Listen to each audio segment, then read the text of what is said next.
നമസ്കാരം. വിശ്വാസവഞ്ചന, പ്രത്യേകിച്ച് വൈവാഹിക ജീവിതത്തിൽ നേരിടേണ്ടി വരുന്ന വിശ്വാസവഞ്ചന എന്ന് പറയുന്നത് ഏറ്റവും ആഴത്തിൽ മുറിവേൽപ്പിക്കുന്ന ഒന്നാണ്. ഇത് നിങ്ങൾ നേരിടുന്ന ഒരാളാണെങ്കിലോ അല്ലെങ്കിൽ ഇത് നേരിടുന്ന ഒരു സുഹൃത്ത് നിങ്ങൾക്കുണ്ടെങ്കിൽ അവരെ എങ്ങനെ സഹായിക്കാം, അല്ലെങ്കിൽ നിങ്ങൾക്ക് എങ്ങനെ സഹായിക്കാം എന്നാണ് ഈ വീഡിയോയിൽ ഞാൻ ചർച്ച ചെയ്യുന്നത്. ഇത് ക്ലിനിക്കൽ സൈക്കോളജിയും ടാരോ കാർഡ് റീഡിങ്ങും ഉപയോഗിച്ചിട്ടുള്ള എൻ്റെ വ്യക്തിപരമായ ചില അഭിപ്രായങ്ങളാണ്. ഈ വീഡിയോ അവസാനം വരെ കണ്ടാൽ എന്താണ് വിശ്വാസവഞ്ചന, എന്താണ് ആ സ്റ്റേജസ് ഓഫ് ഡിപ്രഷൻ, അത് ടാരോയിലൂടെ നമുക്കൊരു പരിഹാരം കാണാനാകുമോ എന്ന് പരിശോധിക്കാം. Before I start the class, I personally want to thank you for being here with me and learning from me. ഇവിടെ ഇരുന്ന് എന്നിൽ നിന്നും പഠിക്കുന്നതിന് ഞാൻ നിങ്ങൾക്ക് മനസ്സിൻ്റെ അടിത്തട്ടിൽ നിന്നും നന്ദി പറയുന്നു. 2, നിങ്ങൾക്ക് എന്നെ അറിയില്ലെങ്കിൽ എൻ്റെ പേര് Pradeep. I M A tarot abundance coach. സ്ത്രീകളെ സ്വയം അഭിമാനമുള്ളവരാക്കാനും വീട്ടിലിരുന്ന് ഒരു ഏണിംഗ് മെമ്പറാക്കാനും സഹായിക്കുക എന്ന ലക്ഷ്യത്തോടു കൂടി ഞാൻ ടാരോ കാർഡ് പഠിപ്പിക്കുന്നു. ക്ലാസ്സിലേക്ക് സ്വാഗതം. വിവാഹത്തിൽ വിശ്വാസവഞ്ചന നേരിടുന്ന ഒരു വ്യക്തിയെ നിങ്ങൾ കണ്ടുമുട്ടാണ്. ആ വ്യക്തി നിങ്ങളോട് ആ വിഷമം പറയുകയാണെങ്കിൽ നിങ്ങൾ അവരെ 6 സ്റ്റേജിലൂടെ കടന്നു കൊണ്ടുപോകണം എന്നാണ് എനിക്ക് പറയാനുള്ളത്. അത് ടാരോ കാർഡ് ഉപയോഗിച്ചിട്ടാണ് ഞാൻ ഇന്ന് പഠിപ്പിക്കുന്നത്. മറിച്ച് എന്തെങ്കിലും കഷ്ടകാലം കൊണ്ട് നിങ്ങൾ തന്നെയാണ് ആ വ്യക്തിമെങ്കിൽ എനിക്ക് നിങ്ങളോട് സങ്കടമുണ്ട്, സഹതാപമുണ്ട്. അപ്പോൾ നിങ്ങളിത് സ്വയം ചെയ്യുക, ആരും അറിയേണ്ട കാര്യമില്ല. ഞാനിത് ഒരു വ്യക്തിപരമായ അനുഭവം പറഞ്ഞുകൊണ്ട് തുടങ്ങാം. ഞാൻ കുറച്ച് കാലങ്ങൾക്ക് മുമ്പാണ് മായ, ശരിക്കുള്ള പേരല്ല, ഒരു വ്യക്തിയെ പരിചയപ്പെടുന്നു. അവരൊരു ടാരോ കാർഡ് റീഡിങ്ങിന് വന്നതായിരുന്നു. അവർക്കൊരു സംശയം, അവരുടെ ഹസ്ബൻഡിന് ഒരു അഫെയർ ഉണ്ടോ എന്നുള്ളത്. മായയുടെ പ്രശ്നം എന്തെന്നാൽ മായ വളരെ ഹാപ്പി ആയിരുന്നു അവരുടെ വിവാഹത്തിൽ. 2 കുട്ടികളുണ്ട്, നല്ല അമ്മയാണ്. എല്ലാവരും എന്താ പറയുക, അസൂയാവഹം എന്ന് പറയുന്ന വളരെ നല്ല കുടുംബം എന്ന്, മാതൃകാ കുടുംബം എന്നൊക്കെ പറഞ്ഞിരുന്ന അവരുടെ ജീവിതത്തിൽ പെട്ടെന്ന് ഇങ്ങനെ ഭർത്താവിനൊരു റിലേഷൻഷിപ്പ് ഉണ്ട് എന്നുള്ളത് അവരെ വല്ലാതെ ഞെട്ടിച്ചതിനേക്കാളും കൂടുതൽ മായയുടെ ലോകം തന്നെ ചുറ്റും നഷ്ടപ്പെട്ടു പോവുകയാണെന്ന് തോന്നി. പ്രത്യേകിച്ച് തൻ്റെ എന്ത് കുറവ് കൊണ്ടാണ് ഈ ഹസ്ബൻഡ് മറ്റൊരു സ്ത്രീയെ അടുത്ത് പോയത് എന്നൊരു വല്ലാത്ത കുറ്റബോധം, അതറിയാനാണ് മായ എൻ്റെ അടുത്ത് വന്നത്. അതായത് ഞാൻ എന്ത് ചെയ്താൽ എനിക്ക് ഇനി ഇത് ശരിയാകും എന്നറിയാനാണ് വന്നത്. അപ്പോൾ ആദ്യം ഞാൻ മായയോട് പറഞ്ഞു, ശരി എന്താണ് പ്രശ്നം എന്ന് ചോദിച്ചു. അപ്പോൾ മായ കാര്യങ്ങളെല്ലാം തുറന്ന് പറഞ്ഞു. അപ്പോൾ ഞാൻ ആദ്യം അവരോട് പറഞ്ഞത്, നമുക്ക് കാർഡ് റീഡിങ് നോക്കാം, ആദ്യം ഒരു കാർഡ് എടുത്ത് നോക്കട്ടെ എന്ന് പറഞ്ഞ് ഞാൻ ആദ്യത്തെ കാർഡ് എടുത്തപ്പോൾ അത് ദ ടവർ എന്ന് പറഞ്ഞ കാർഡാണ് വന്നത്. അപ്പോൾ ഞാൻ അവരോട് ചോദിച്ചു, ശരിക്കും എത്രത്തോളമായി ഈ സ്റ്റേജ് എന്ന്. അപ്പോൾ അവർ പറഞ്ഞു, ഭർത്താവ് ഇപ്പോൾ വീട്ടിൽ വരാറില്ല, കുറച്ച് കാലങ്ങളായി, വേറൊരു സ്ത്രീയുടെ കൂടെയാണ് താമസം, ഒരു കോണ്ടാക്റ്റും ഇല്ല എന്ന് പറഞ്ഞു. ഒരുപാട് ശ്രമിക്കുന്നുണ്ട് എന്ന് തുറന്നു പറഞ്ഞു. അവർ ആദ്യം വിസമ്മതിച്ചെങ്കിലും പിന്നീട് കരഞ്ഞുകൊണ്ട് കാര്യങ്ങൾ പറഞ്ഞു.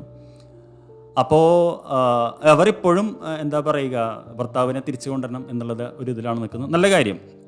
അപ്പോൾ ഞാൻ അവരോട് ആദ്യം തന്നെ പറഞ്ഞത്, നാം ഒരു കാര്യം മനസ്സിലാക്കേണ്ടത്, ഇപ്പോഴത്തെ സിറ്റുവേഷൻ ഇതാണ്. അതായത് താങ്കൾ വിചാരിച്ചിരുന്ന താങ്കളുടെ വിവാഹബന്ധം പെട്ടെന്ന് തന്നെ ഈ ടവർ, ഈ പിക്ചറിൽ കാണുന്നത് പോലെ തകർന്നു പോയിരിക്കുന്നു.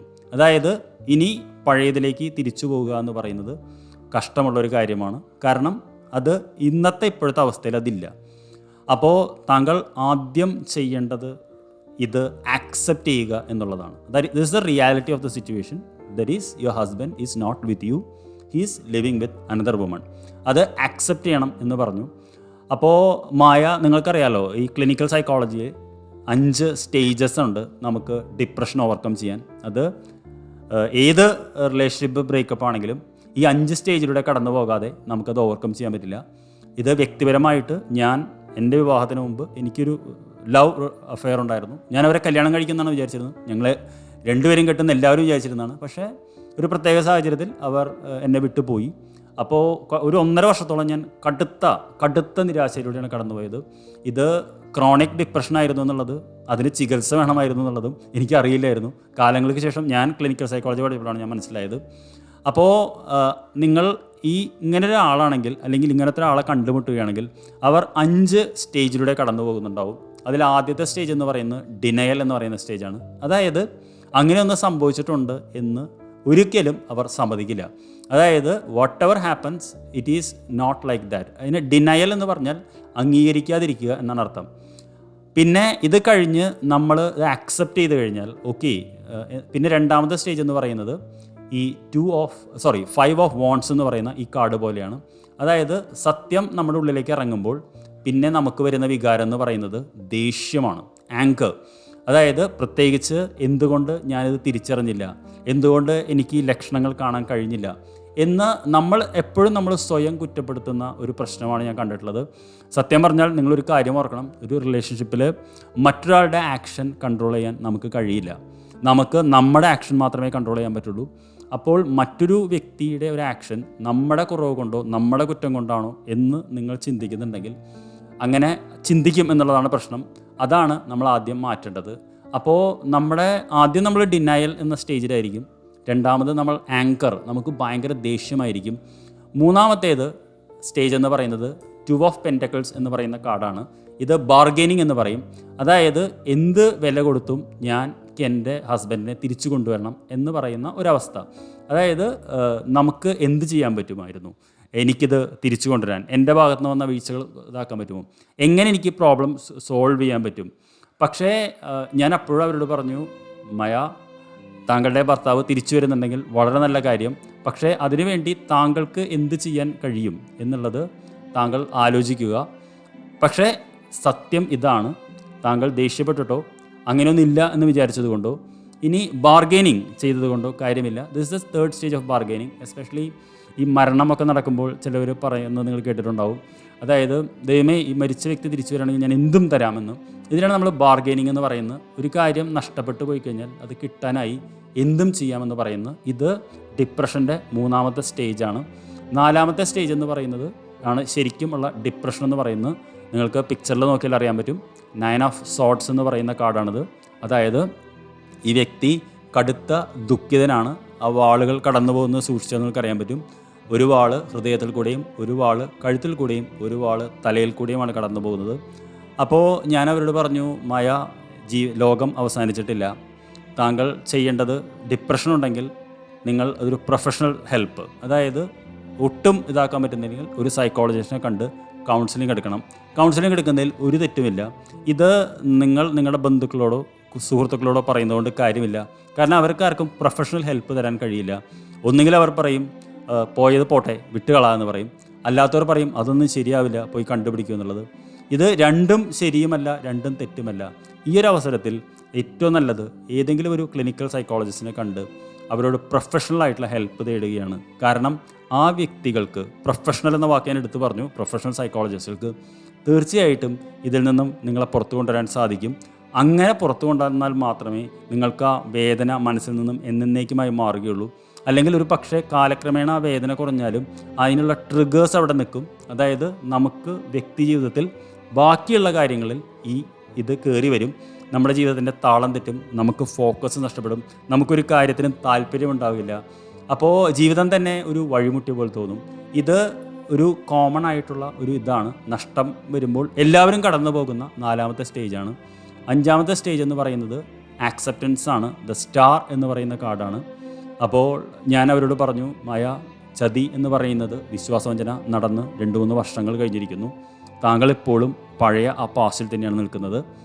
അത് താങ്കളുടെ ഫ്യൂച്ചറെ ഡിഫൈൻ ചെയ്യുന്നില്ല. ഇനി താങ്കൾ ചെയ്യേണ്ടത് താങ്കൾക്ക് മുന്നിലുള്ള വഴിയിൽ സ്വയം എങ്ങനെ മുന്നേറാം എന്ന് ചിന്തിക്കുകയാണ്. ഇനി പുതിയ ഹോപ്പോടുകൂടി മക്കളെക്ക് നല്ല അമ്മയായിരിക്കുക, മക്കളെ മുന്നോട്ട് വളർത്തുക. പേഷ്യൻ്റ് ഗെയിമേ ഇവിടെ നടക്കുകയുള്ളൂ. അതായത് താങ്കൾ തന്നെയാണ് ഭാര്യ, അദ്ദേഹം തിരിച്ചു വരുന്നുണ്ടെങ്കിൽ തീർച്ചയായിട്ടും വരും. പക്ഷേ താങ്കളുടെ സ്വപ്നങ്ങൾ എന്തായിരുന്നു, താങ്കളുടെ പാഷൻസ് എന്തായിരുന്നു, അത് കണ്ടെത്താനുള്ള ഒരു ഇടവേളയായിട്ട് ഇതിനെ കാണുക എന്ന് പറഞ്ഞു. സത്യം പറഞ്ഞാൽ ഇത് പറയാൻ വളരെ എളുപ്പമാണ്. ഇത് അനുഭവിക്കുന്നവർക്കേ അതിൻ്റെ ബുദ്ധിമുട്ട് അറിയുള്ളൂ എന്നെല്ലാം നിങ്ങൾ പറയാം. സത്യമാണത്. കാരണം 1.5 വർഷം കടുത്ത ഡിപ്രഷനിലൂടെ ഞാൻ കടന്നു പോയപ്പോൾ ഇതുപോലെ പലരും എന്നെ ഉപദേശിച്ചപ്പോഴൊന്നും എനിക്കത് മനസ്സിലായില്ല. പക്ഷേ അന്നൊരു പ്രൊഫഷണൽ ആയിട്ടുള്ള സപ്പോർട്ട് കിട്ടിയിരുന്നെങ്കിൽ ഒരുപക്ഷെ ഞാൻ ആ ഡിപ്രഷനിൽ നിന്നും പെട്ടെന്ന് ഓവർകം ചെയ്തേനെ. അപ്പോൾ ഇതേപോലത്തെ 5 സ്റ്റെപ്പുകളിലൂടെ കടന്നു പോകുന്നവരായിരിക്കും ഇവർ. അപ്പോൾ നിങ്ങൾ ഇതുപോലൊരാളെ കണ്ട് അവരെ സഹായിക്കാൻ ഉദ്ദേശിക്കുന്നുണ്ടെങ്കിൽ നിങ്ങൾ ഓർക്കണം അവർ ഏത് സ്റ്റേജിലാണ് നിൽക്കുന്നത് എന്നുള്ളത്.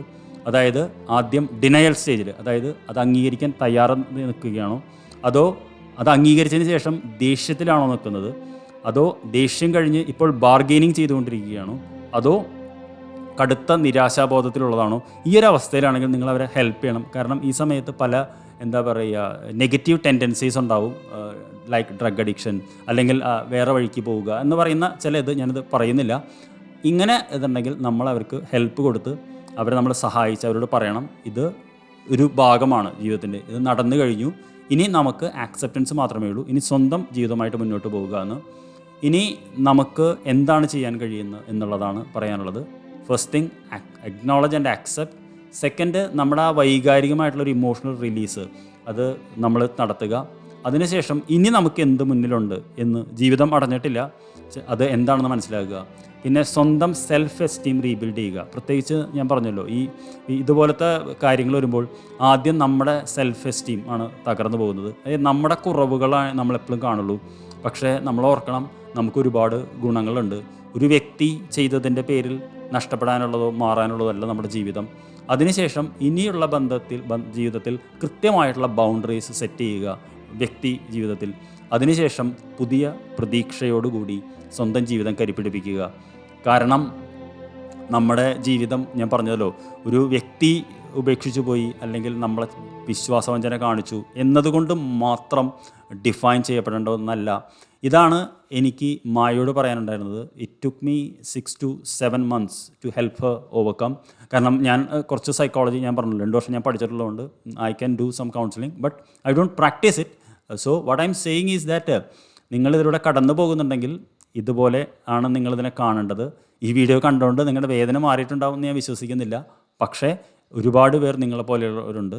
പക്ഷേ നിങ്ങളൊരു കാര്യം ഓർക്കണം, നിങ്ങളെ നോക്കി നിൽക്കുന്ന നിങ്ങളുടെ മക്കൾ, നിങ്ങളുടെ ബാക്കിയുള്ള ബന്ധുക്കൾ, പേരൻസ്, അവർക്ക് വേണ്ടി ജീവിക്കാനുള്ള ഒരു ഉത്തരവാദിത്വം നിങ്ങൾക്കുണ്ട്. അതിൽ നിന്നും ഒരു കാരണം കൊണ്ടും നിങ്ങൾ ഒളിച്ചോടരുത് എന്നാണ് എനിക്ക് പറയാനുള്ളത്.